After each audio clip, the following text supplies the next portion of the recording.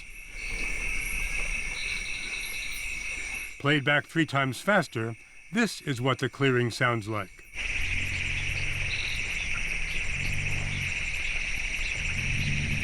You can hear the elephant's rumbling calls. But to figure out what the calls mean, the Cornell team spends more time looking than listening. Using these computer-generated spectrograms, they can see the low-frequency sounds. And then we can actually visually look at the calls. And what does this visualization tell us?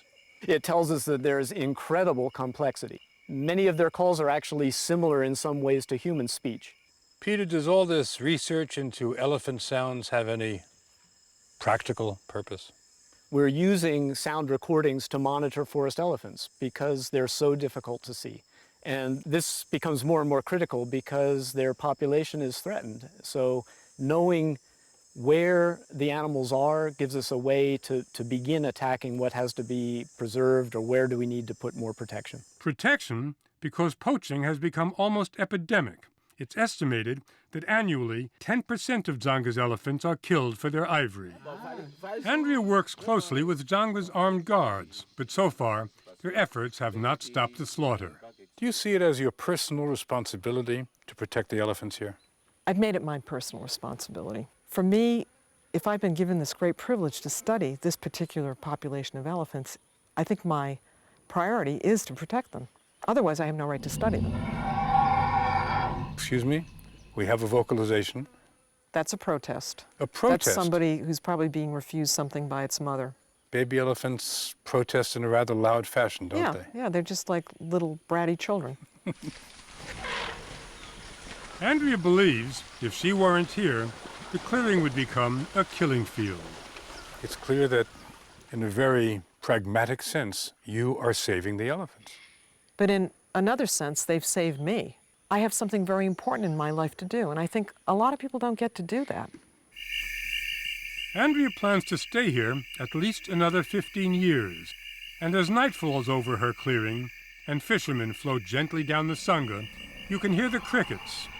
What you can't hear are the elephants, but that doesn't mean they aren't talking.